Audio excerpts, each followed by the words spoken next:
Well, hello and welcome to another episode of Get to Know UIC, Get to Know United in Christ. Today I have the pleasure of being joined by Linda and Delroy. Linda and Delroy, thank you so much for taking the time and coming to hang out with us today. This is really nice. Thank you for doing it. Absolutely, absolutely. As we've been working our way, getting to know folks, getting to know everyone, one of the things I think is really helpful for folks to understand and get to know our members well is asking how long have you been connected with the congregation? So for the two of you, how long have you been members at United in Christ? Well, I guess I'll speak first since I've been there the longest. As, as you mentioned before, a lot of us have been born baptized there as infants, Yeah. and that would be my story. Okay.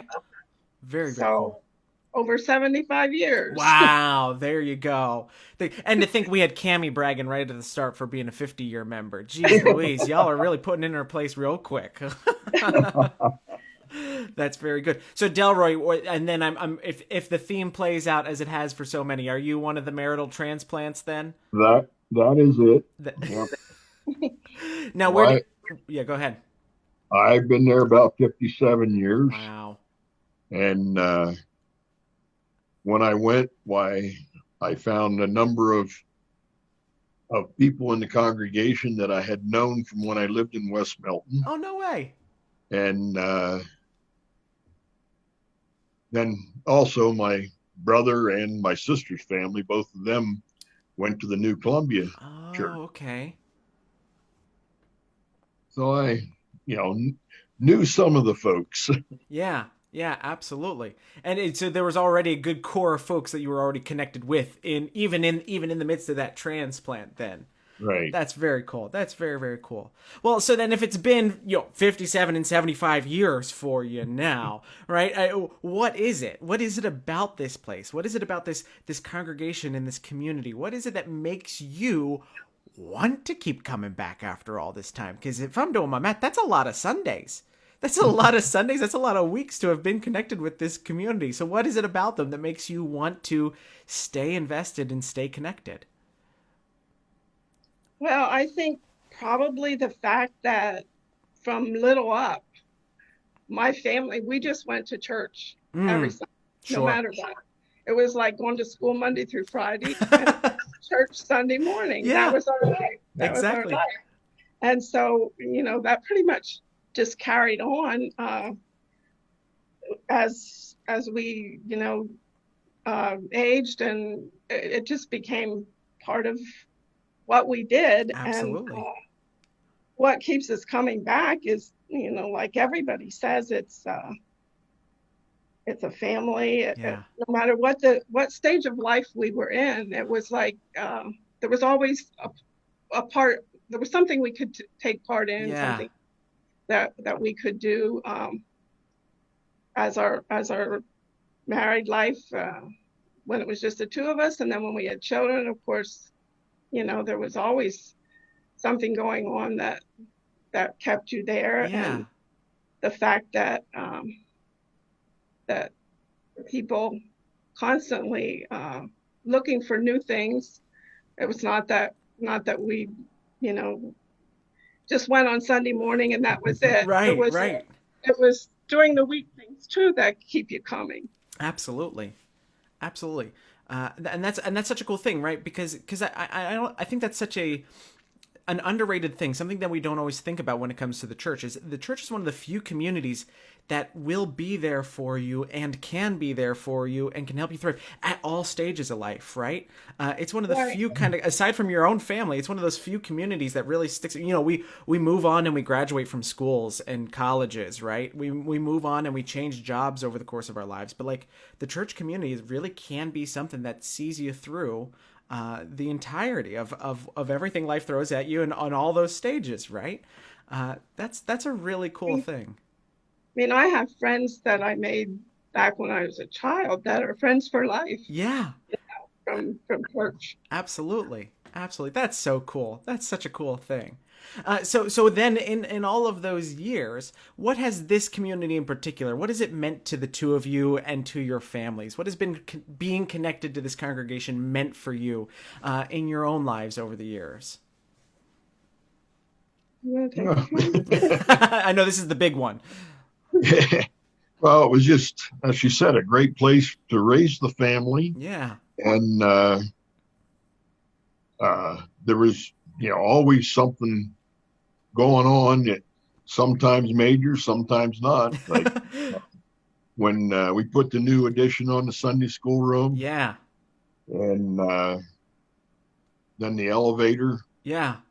and then the roof going off. Well, yeah, so I was just about to say, because this is sparking my memory, and I don't know that everyone knows this story, but correct me if I'm wrong. So it was what, 20 some years ago when the roof blew off the building, right? Right. In the midst of what was basically, by what folks have described to me, it sounds as if it was like an unofficial tornado kind of touched down on the church and like ripped the roof off. But I just learned about 6 months ago when you told me, Delroy, you were in the building when this happened, correct? Yes, I was. Yeah. So, what? Yeah, tell me about that. Well, when the weatherman says it's going to rain or something, it doesn't always happen. So I went out to water the flowers and things, and I thought, I think I better get in there. It's going to pour. Yeah. So I went in, and I was in the kitchen. Next thing I heard this kaboom. Nothing real loud or anything. And I thought, the window went in that walkway there behind the kitchen. Yeah. And I went around. No, they're fine. So when I came back around, looked out the big glass doors there by the office, there the big chunk of tin laying. Just look out, and there's the roof right there on the ground. There it is. Oh yep. my goodness, that's wild. That's absolutely wild. Yeah, sometimes the weatherman gets it a little off, huh? So you take a shelter. That's unbelievable. Go figure. Go figure. So, I mean, you obviously then, in quite literal ways, you have seen the church through many of its highs and many of its lows, right? As the roof was really kind of torn off there. But so as you think about this community and you think about the ways in which it had to adapt and change and grow into its identity, and as you think about that going forward, what are your hopes and your dreams and aspirations for this community, for this congregation? Where do you want to see God continuing to move among God's people here? Well, I think if we continue to grow, and not necessarily meaning numbers, our faith and what have you, and reaching out into the community and seeing what needs might be out there that we can meet. Absolutely. We're always trying to find that point of where what we've been equipped with will best serve the world around us, right? And we've got a tremendous amount of gifts within this congregation, and we can put those to some really creative and cool use around us in our communities. Yeah. How about for you, Linda? I think a lot of the children, I just hope that they continue to be a part of the church as they grow. Absolutely. And so that they can look back when they're 70-some years old, right, at the life that they've had. Exactly. Having heard how much it meant to you from those early years onward, right? We hope that we can instill that and provide that same gift and sense of community and sense of family to the next generations, right? Right. Yeah. So they can find and treasure what we've treasured together for all of these years. That's a really beautiful thing. That's very, very cool. I also think that our church does a good deed for the elderly people over the years. We did build the elevator. Yeah. So that some of those could still come to church when they couldn't otherwise. And there was a time when we moved some of the pews and made some shorter so that people in wheelchairs sit with their families. All those little things. Yeah. The fact that we let the first pew available for people for communion. Yeah. Means a lot to people, and I think those are things we need to continue to do. Yeah, using our spaces, right? To not expect people to adapt for our sake, but to show that we can adapt for them, right? We can Right. be hospitable and we can be good stewards and we can be family together by making the changes even structurally like that, to make sure we're given space for those who are in our midst. That's a really beautiful thing. And there have been already some really creative ways of doing that in our physical spaces, from, like you said, the elevators and the pews, and there's even more to come. There's some really cool and exciting things that we're already working on. So, Linda, you just popped a flag above your head. I know who to come talk to now. So. It's very good. Very, very cool. Well, and then, so there's one other thing, though, that I think folks, maybe many know, but I think a lot of folks don't get a chance to peer behind the curtain when it comes to the two of you and your engagement with the congregation. Because I know that I announce it every month when we're in worship together, but I think for some people it just kind of breezes through their minds. But Delroy, you are kind of foundational when it comes to United in Christ's Bonsai Club. Tell us about that. We meet, the second Monday of every month, excepting December, that we take that one off. In the colder months, why we meet there at the church, and there's usually, 12, 15 there. Yeah. And we have some kind of an agenda set up. But if you're having a problem with your tree, why, you can bring it in, or at least tell us about it. And those that have experienced before, why, they can maybe help you through it. Or if another tree dies, why, that's just part of the process. That's so cool. So every member who comes to the meeting, they're all growing bonsai trees at their own homes, right? Yes. Is that the idea? That's so cool. And I gotta tell you, I love that you guys meet on a Monday night, because it's a really beautiful thing for me to be amidst the holy chaos of Monday nights at United in Christ, when we've got a Boy Scout troop, a Cub Scout pack, 2 Girl Scout troops meeting all at the same time. And then I walk into the sewing room and there is just this calm serenity as people are just embracing the joy of their bonsai trees. It is just so cool to see that in the midst, as there's this stirring around. You've got, I guess, some solidarity with the yoga group across the hall. I mean, I guess maybe that wing of the building is the peaceful side of things in the midst of the holy chaos. But that's so cool. Now, how long have you been doing that with you at United in Christ? I don't know. I would guess probably about 1995, 98. Wow. About almost 25 years then. That's incredible. That's very. Now, have you had any trees that have lasted that whole time? I have one. No way. That I've had since 1993. Wow. That's but I've so cool. I've killed many others in between. Paved on a road of splinters and wood chips along the way. That's very funny. That's very funny. Well, cool. Guys, thank you so much for being willing to take this time today. I give everyone the opportunity, though, to impart their final thoughts. If there's anything you want to tell your United in Christ family, if there's anything that you want to say, if there's any question you want to answer that I didn't actually ask you, now's your time. What's the Charis pearl of wisdom for us for today that you'd like to share with folks? I'll give you both a chance on this. Well, just that, we continue to grow with our community and reach out to whatever we can do. Excellent. Absolutely. And I guess I want to make a confession. Uh-oh, come on. I've heard you make some confessions. I've made a couple of confessions lately, haven't I? Maybe I'm sharing too much.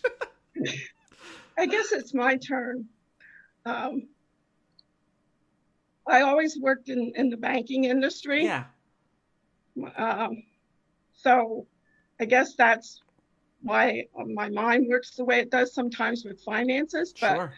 I just want to confess that when we were looking for a new pastor, when Pastor Shade left, Yeah.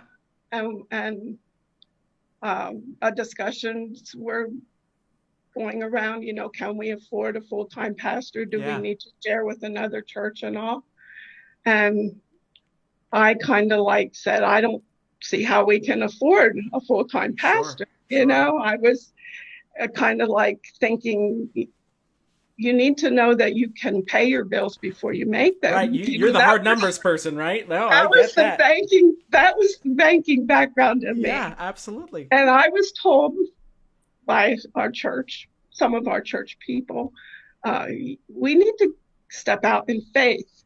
Yeah. So I thought, okay, that's what we're going to do. So I had my faith renewed when when when our church council and our call committee brought you to us, and I'm so glad they did. Oh, I'm so glad they did too. I really, really am. That So God sent us to you, I think, and needed me to not think so hardcore about things and have some faith in things. And so there you go. Well, thank you. That is a beautiful sentiment to leave on. And please know that even though this is, I hope it has been a godsend, because I know that it has been for us. I love that language. God very much sent united in Christ to us. I very much feel that way, and that's a beautiful thing. But please know this too, Linda. I need numbers people. So I need folks like you surrounding me, because Lord knows that's my weak link. So know that voice is always needed, but it takes that community, right? And this is what the beauty of being community is. You got to have the numbers person to speak the reality, and you've got to have the dreamers to challenge those things as well. And somewhere in the middle, you end up meeting, and look what can happen, right? It's the reason why we don't spend things irresponsibly. It's the reason the hard numbers keep us in line and keep us in check too. But we use those numbers to unleash God's mission through this community. And I hope that we're seeing that together, because I feel like I am with all of you, because God is up to something very cool amongst y'all. And that's beyond the numbers, but the numbers get us there, right? So cool. Thank you. What a wonderful way to end this episode. I can't top that, so I just got to wrap it up after that. That's just beautiful. Linda and Delroy, thank you so much for taking the time this morning and hanging out with us and just sharing this time together. This is very, very cool. And to everyone else at home, thank you for tuning in with us. We hope you stay healthy and stay safe in the days ahead. I know this episode's coming to you a little late in the week, but don't worry, there will be another one tomorrow. And I'm hoping we'll be back to a full lineup starting next week on Monday morning. But thank you. Thanks for spending the time with us today. Again, Linda Delroy, thank you very much for tuning in today. Thank you. Thank you for all. Absolutely. It's my joy and my pleasure. And to everyone else at home, God's continued peace and blessings through the days ahead. And we'll see you hopefully sooner rather than later. Bye for now. Bye-bye. Bye.